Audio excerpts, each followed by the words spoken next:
Hello guys, welcome back to my channel. Today we are talking about Terrifier 3.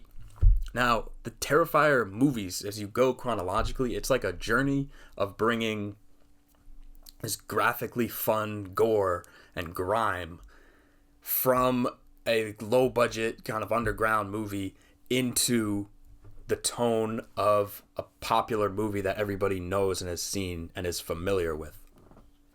And that's kind of the step that 3 takes. Even from 2, I feel like 3 is more fun. It has more recognizable tropes and recognizable images with the Christmas theme and the whole Santa thing, all the way down to having a frat party or a sorority party where the killer's stalking, right? Now, as we go on this journey, every time we are able to make the gore more detailed, we're able to make the budget bigger, the movies get more extravagant. The big step up was from Terrifier 1 to Terrifier 2, and that's kind of, I guess, responsible for Terrifier 2 becoming this big popular hit that it was.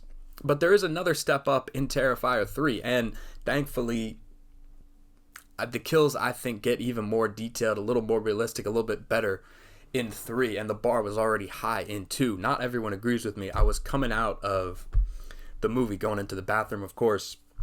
There was these 2 teenagers in there going like, bro, that was so gross. Like, yes, are all these movies like that? What the hell's fucked up?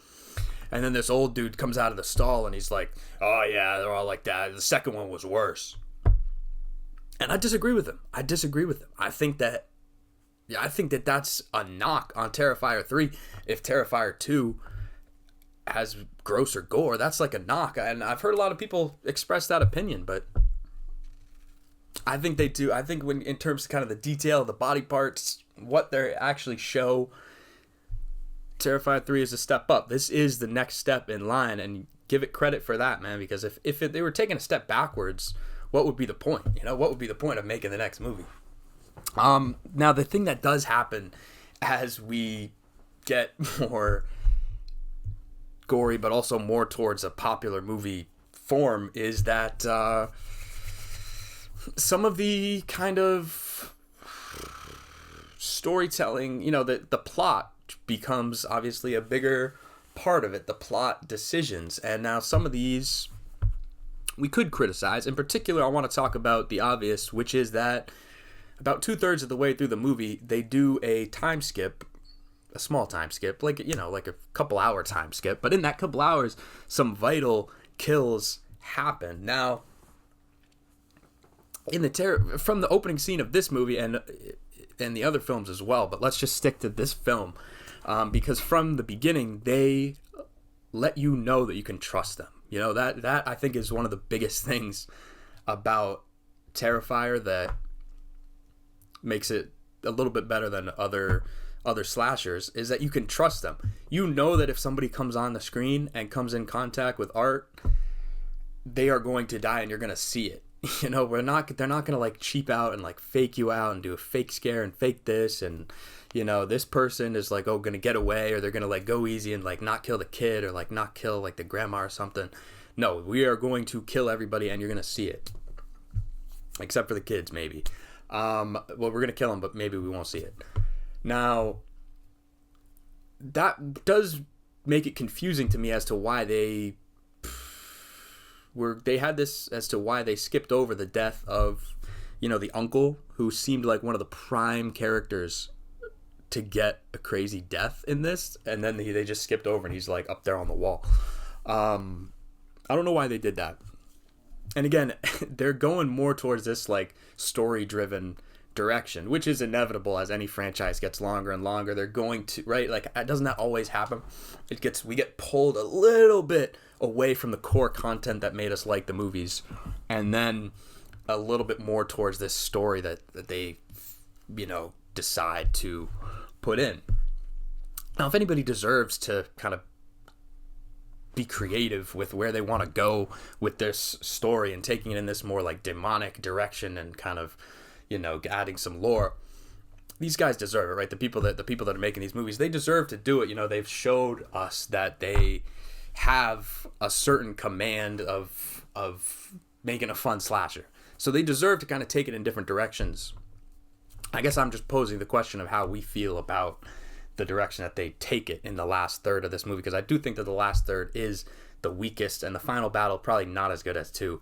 In terms of a final battle, 2 is probably always going to reign supreme, but in terms of the kills throughout the film and other elements of the story, I do think 3 trumps it. One of them is in the actual trauma narrative of how, Sienna's traumatized from the previous movie. That's actually handled really well. Like, there was actually, like, okay, they actually did it, like, professionally. They were like, okay, we're going to have this story. We're going to have scenes. We're going to have characters. We're going to have, her hallucinating. Exactly what you would expect, but they handle it professionally, is good. The narrative works. And the trauma thing actually works, and it's, like, actually done kind of right, kind of maturely. I'm like, okay, this makes sense. I understand that. Now, I want to talk about maybe one of the most interesting things about Terrifier 3 that some people talk about, but I haven't seen it discussed a ton, and that is that this is the second movie in history to go unrated and then reach box office number 1. And the first one was like Beyonce's concert tour.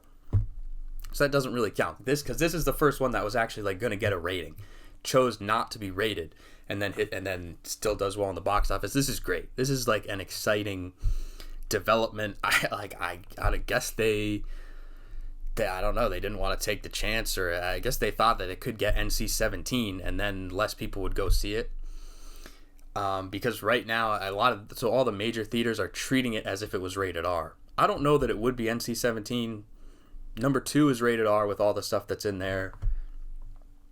This maybe there's a little more nudity. You never know what's gonna like get those rating people, but and yeah, the gore is a little more detailed.